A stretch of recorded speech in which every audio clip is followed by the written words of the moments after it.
Today I will explain how Ropz pulled off this play against G2 and Inferno. I'll tell you what though, you want to talk about mind games. Kerrigan over at the B bomb site says, we've stopped you here so much in this comeback. You have to go back towards A, but that's crumbling as well. Ropz is in a huge amount of trouble. He's going to try and take matters into his own hands. Couldn't find the second shot fast enough, but Jax, he drops in. Oh, talk about an Estonian. Talk about a superstar. Talk about the elite. At 3 different levels, so no matter how many hours you have in CSGO, you will understand. In level 1, you are a beginner in CSGO, and I would rather show you how Ropz got up on the flowers, instead of focusing on the play itself. Since I will explain the play later on, so when you get better, go back and watch it then. There are multiple ways of getting up. The first is to just jump, and with a neat lineup, it should be fairly easy. Or you can get a player boosting you up. This is a great position, since you can get up by yourself, not a lot of people check it, and it will net you a lot of free kills. Only use it once or twice during each Inferno match. For level 2, I'm just going to give you the idea of why Ropz's position is so good. The reason this play works so well, T side do not expect and play on flower, since when you peek from mid or boiler, they are not clearing the flower position good enough, and this can net you some free kills. As well as there are barely any utility that properly flashes or clears this position. And in the end, it's a versatile position, let me show you. From this spot you have full control down pit, short and mid. As well as when the T's are going for a clear, this is not a priority of position to clear. Let me show you in-game on a pre-fire game mode. The second reason this play worked for Ropz is that Jax crosses mid and does not spot Ropz, and Ropz do not give away his position. So when Monacy then thinks short is clear and gets killed. G2 goes into full panic mode. The app player scambles that a long player is ready to fight them and they jump wrong, and Ropz uses this time to kill Jax and reposition before the rest of G2 can swing him. And in the 2v2 he uses the pillar to perfection and wins the round. In level 3 we are doing a proper deep dive into this round, but first we need to go back a few rounds into round 23, when the score is 15-7 to G2. G2 have 8 match points to win Inferno, and here they can't close it out. With FaZe entering a mode I don't think any players or spectators think they had, and they pulled off an amazing comeback. And yes, G2 had some close rounds, like Monacy in round 23 losing to time, Hunter in the 1v2 clutch not closing it out in round 28. So G2 are stressed out. FaZe have completely taken the momentum from G2, who at one point was up 11-2. So when round 30 rolls around, G2 knows they need to win it now or lose the map in overtime. Both teams have full bot, with G2 bringing in an AWP, while FaZe brings 2 AWPs to the round. Inferno is a map made for AWPs, like most CSGO maps, since when fighting for crucial positions on the map, long range is the way to go, with mid and banana. Only place we'd rather have a rifle is for the fight in apps.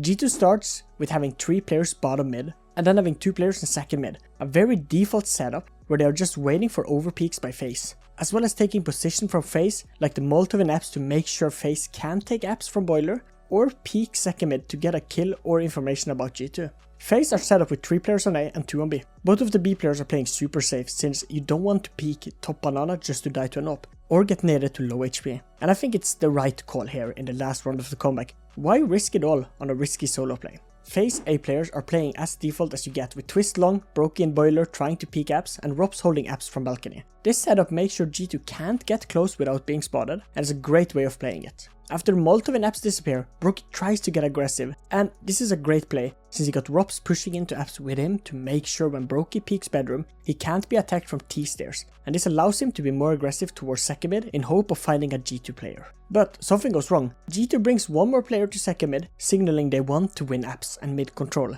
And here they use a flash into apps, and this hits Ropz perfect, dead on. A great flash, and this allows Hunter to just casually walk up on Brokey, and he finds the opening kill. But greed must have gotten the better of him, and he wants to get more and he keeps pushing. Since in the end, the flash was meant for a sidewalk peek and not apps peek. And Hunter after that kills, falls back just to swing alone with a flash in hand into Ropz, and Ropz gets the trade. Jax by now have jumped up on balcony and tries to win back the kill on Ropz by wallbanging, but he just misses Ropz, and Ropz is allowed to stay alive. Ropz jumped from balcony to flowers as soon as he leaves apps, while FaZe have sent JKS from B to help on A after Brokey died. G2 gets ready for a mid push with these utilities, and here FaZe tries to stop it with Twist Molotoving mid in hope to stop G2, but FaZe have one flaw in their precision, and that is apps. No one is holding deep apps, and this allows G2 to take it. It will be more important later. Jax gets to cross without Ropz seeing him and him seeing Ropz, and JKS throws a great flash for Twist, but a full blind Jax still finds Twist, and it's a 3v4. JKS knows that long is lost, and his job now is to hold so G2 can't rush apps to kill Ropz, and JKS walks back site, and here Niko, who have been uncontested in apps, finds JKS.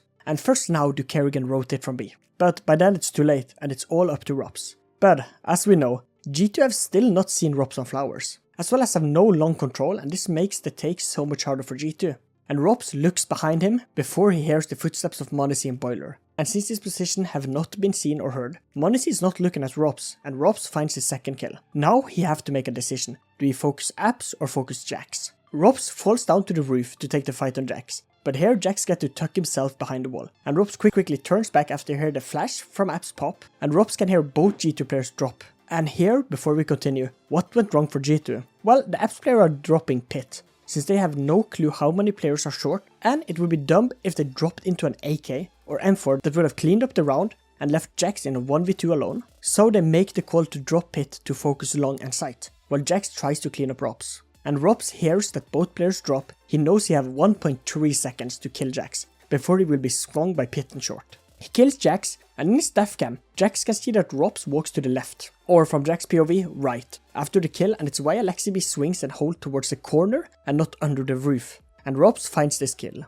And here Kerrigan is already coming library, and Ropz know that he just need to stay alive, and that's very possible behind the pillar under the roof. But he as well know if it comes down to it, and he can't kill niko, it's a 1v1 with Kerrigan versus niko. And here niko would most likely win. Ropz switches guns since he only has 4 bullets left on his M4 to the deagle and secures the round with this insane double peek by using the first for information and crosshair placement and the second peek to kill niko. This is a play of the year, no matter what HLTV says.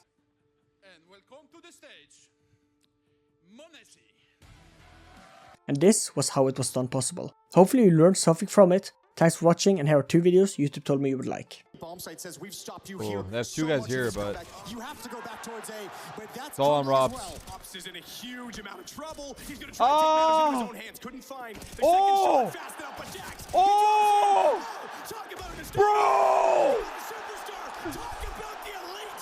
Ropz is on a roll. There's no way, man. Baby. There's no way he's the last guy on the side, dude.